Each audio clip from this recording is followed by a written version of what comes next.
그렇게 행하고 또 너희에게 명한 것 같이 조용히 자기 일을 하고 너희 손으로 일하기를 힘쓰라. 이는 외인에 대하여 단정히 행하고 또한 아무 궁핍함이 없게 하려 함이라. 아멘.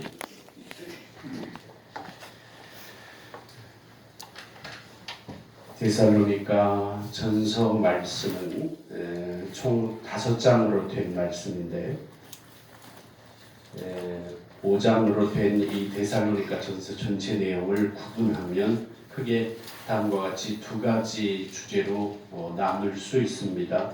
하나는 1장부터 3장까지 있는 이야기, 그 다음에 4장 오늘 본문 말씀부터 마지막 5장까지 2장으로 되어 있는 권고, 이렇게 나눌 수 있습니다. 첫 번째 이야기 부분 3장은 일어난 사건에 대한 보도 형식의 이야기입니다. 그들이 복음을 어떻게 전해 들었는지, 그리고 그들에게 복음을 전한 바울과 동료 선교사들이 그들을 방문하여 사역할 때 일어났던 일들, 구체적으로는 바울이 전한 복음에 대하여 호감을 가지고 그 말씀을 듣고 순종하고 믿음을 결단한 사람들도 있었지만, 반대로 유대인들이 쫓아와서 복음을 전하는 사도 바울을 시기하고 또 나아가서 그들을 핍박하고 심지어는 그들을 잡아 죽이려고 했던 그 사건들, 그리고 그 일들로 인하여 3주밖에 사역을 하지 못하고 떠나야만 했던, 쫓겨나야 했던 일들, 그리고 그 쫓겨난 자리에 아들 같은 후계자 디모데를 보내서 계속 사역하게 했던 일들, 이런 일들이 3장까지의 이야기입니다. 오늘 본문 말씀은 이제 새로운 국면에 접어드는데 권고로 시작되는 내용입니다. 4장부터 5장 말씀은 그 이야기에 이어지는 이제 결론 부분으로서의 권면 혹은 실천적인 부탁으로서의 권고 내용입니다. 이 권고의 내용은 세부적으로는 5가지 권고의 내용이 있습니다. 오늘 본문부터 다루어지는 첫째, 성적으로 거룩한 삶을 살아라. 두 번째, 사랑과 성실하고 근면한 삶을 살아라. 세 번째, 언젠가 죽음 앞에 우리 모두가 다 이르게 될 터인데 그때 심판하시는 주님 앞에서도 당당한 성도의 삶을 살아라. 흔들림 없는 굳건한 믿음을 지켜라. 그리고 네 번째는 이 우리의 개인적인 생애뿐만 아니라 이 세상도 끝이 있다. 그것이 바로 재림인데 이 그리스도께서 재림하실 일을 준비하며 살아야 한다. 마지막으로 5번째, 교회 안에서의 성도 간의 교제와 예배는 어떤 모습이어야 하는지에 관한 권면, 권고 5가지가 4장부터 5장까지의 말씀의 내용입니다. 오늘 본문 말씀 4장 1절 말씀은 그래서 그러므로 형제들아 우리가 끝으로 주 예수 안에서 너희에게 구하고 권면하노니 이렇게 시작합니다. 이 표현은 앞부분 1장부터 3장까지의 내용과는 다르게 새로운 주제, 즉 실천적이고 목적적인 결론으로 이끌어가기 위한 의도를 표현하는 도입부 말씀입니다. 그리고 그렇게 새로운 권면, 새로운 목표의 구체적인 주제가 뭐냐고 했을 때 그것은 바로 우리가 어떻게 살아야 하나님을 기쁘시게 해드릴 수 있을까 하는 것이 주제입니다.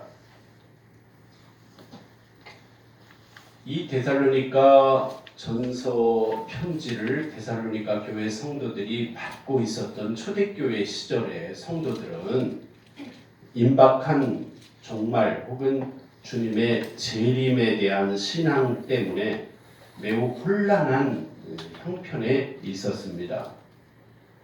주님의 재림이 임박했다는 이 초대교회의 신앙의 특징이 있어서요.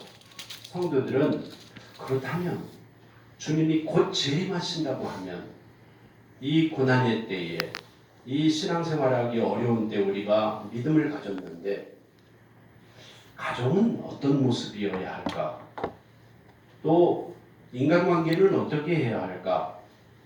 돈 버는 문제에 대한 우리의 입장과 태도는 어떠해야 할까 하는 면에 있어서 양극단의 태도가 있었어요. 주님의 재림이 임박했기 때문에 더 성스럽고 거룩해야 한다라고 생각하는 사람들도 있었지만 반대로 믿음을 가지고 데살로니가 교회에 들어온 개종한 이방인들이나 또 개종한 유대인들이나 하여튼 데살로니가 성도들로 모인 성도들임에도 불구하고 재림이 가까웠는데 경제활동은 무슨 경제활동이야. 돈은 그만 벌어도 돼. 그죠? 주님이 곧 재림하신다는데 무슨 돈을 벌어. 주님이 재림하신다는데 결혼이 가정이 뭐 그렇게 중요해 하면서 양극단의 모습을 보이면서 교회가 초대교회의 성도들의 양상이 매우 혼란한 양상이었다는 것입니다. 이런 때에 이 데살로니가 교회의 성도들에게 우리가 어떻게 하면 하나님을 기쁘시게 해드리는 삶이 될 수 있는지에 관한 주제로 이 4장과 5장 말씀에서 하나님께서 사도 바울을 통하여 데살로니가 교회 성도들에게 다음과 같은 신앙의 원리를 3가지를 가르쳐 권면하고 있습니다. 이것이 바로 성도의 거룩한 삶이라는 오늘 말씀의 주제 아래 펼쳐지는 주님의 말씀입니다. 크게는 3가지입니다. 첫째는 거룩한 삶으로 하나님을 기쁘시게 해드려야 한다. 주님의 재림이 가까웠기 때문에 우리의 가정생활이 우선 거룩해야 한다. 좀 더 구체적으로는 부부관계가 쾌락이나 육체적인 탐욕의 관계가 아닌 아내와 남편의 관계가 거룩한 성적인 관계로 바뀌어야 한다. 이건 꼭 부부간의 성관계만을 말하는 게 아니고 나아가서는 우리의 가정이 주님의 재림을 앞두고 종말을 앞둔 이 말세를 살아가는 때에 우리의 가정이 거룩해져야 거룩한 가정의 모습으로 거룩한 가정에서의 성도의 삶으로 하나님을 기쁘시게 해드릴 수 있다는 것입니다. 성도와 교회에게 하나님께서 주신 가장 우선적인 사명 중에 기초적인 사명이 거룩함입니다. 이 거룩함이란 하나님과 인간 사이에 바른 관계를 맺는 것이 곧 거룩함입니다. 성도가 어떤 사람이죠? 저와 여러분 다 성도 아닙니까? 성도가 누구입니까? 하나님을 거역하는 세상 속에서 하나님을 모르고 하나님의 말씀을 거스르고 하나님의 뜻을 부인하는 이 거스르는 사람들의 삶 속에서 부름받아 구별된 사람들이 성도입니다. 그러므로 이 땅에서 살아가는 모든 성도들과 그 성도들의 거룩한 모임으로 이루어진 교회는 1차적인 사명을 하나님께 부여받았는데 그것이 바로 거룩해야 할 의무입니다. 성도와 교회가 거룩하지 않으면 하나님을 기쁘시게 해드릴 수 없습니다. 아무리 믿음을 가진 사람이라 하더라도 음란에 빠져 성적으로 문란한 삶을 돌이키지 못한다면 어떻게 우리 인생의 주인 되신 하나님, 우리 교회의 주인 되신 하나님을 기쁘시게 해드릴 수 있겠습니까? 아무리 어렵게 이룬 믿음이라도 한순간에 무너져 버릴 것입니다. 이 거룩함을 잃어버리는 순간. 당시 이 편지를 받았던 데살로니가 지역과 그리고 이교도 사회는 성적으로 매우 문란한 사회였습니다. 특별히 이 데살로니가라는 지역은 마게도니아 지방의 중심 도시가 되면서 급속도로 경제적인 부와 함께 찾아온 것이 바로 음란의 문화였습니다.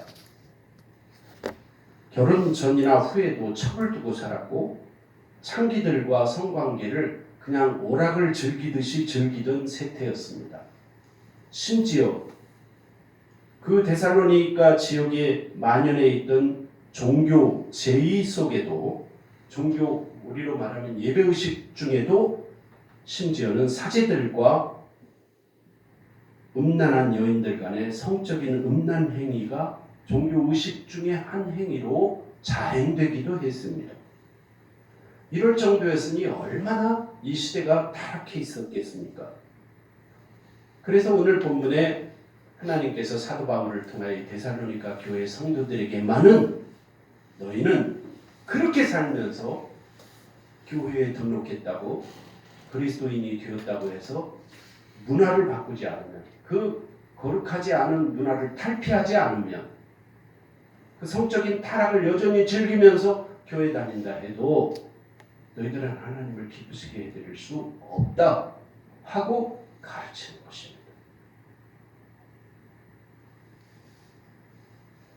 이교도였거나 타락한 문화 속에서 살아가던 데살로니가 사람들이 복음을 듣고 믿음을 가졌다고 하지만 정말 넘어야 할 큰 장애물과 산 같은 어려움이 바로 그들이 이전에 지금까지 즐기고 있던 문화의 장벽이었습니다. 반복음적인 문화를 극복하는 일, 이것은 오늘날도 저와 여러분을 포함한 모든 교회와 모든 그리스도인들이 넘어야 할 산입니다. 이런 상황 속에서 바울이 강조한 하나님을 기쁘시게 해드리는 성도의 삶의 첫걸음이 바로 오늘 본문 말씀에서 명령한 것처럼 음란을 버리라는 것입니다. 특히 어디에서요? 너희 가정 안에서. 좀 더 구체적으로는 아내와 남편과의 관계 속에서 성관계하는 면에 있어서까지도 음란을 버리라는 것입니다.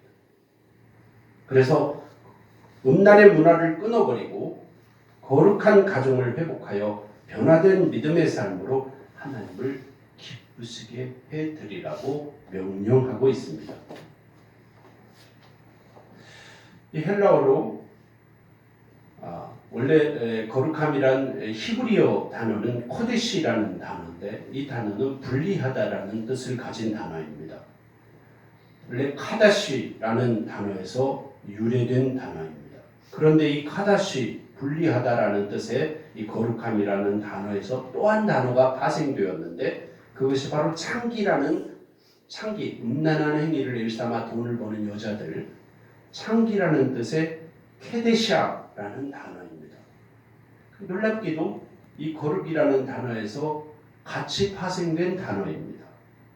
거룩은 코데시가, 거룩이라는 단어인 이 코데시가 순식간에 창기와 같은 케데샤가 될 수도 있다는 뜻입니다.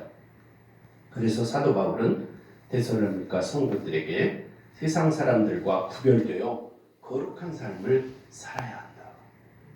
정신 차리지 못하고 살다가는 몸은 교회에 와 있지만 신분은 그리스도인이 되었다고 너희들이 느끼겠지만 너희들의 삶은 여전히 음란한 문화 속에서 그대로 음란한 문화를 즐기며 살다가 하나님을 기쁘시게 해드리지도 못하고 너희 인생이 끝날 수 있다.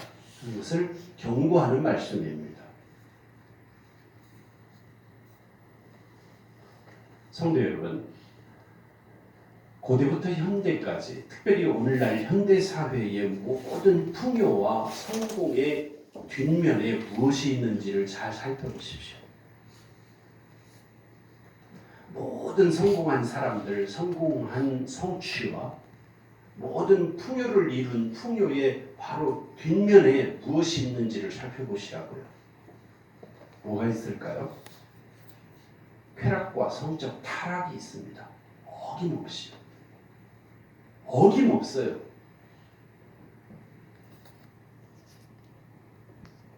그래서 우리가 얻어야 할 교훈이 하나 있습니다.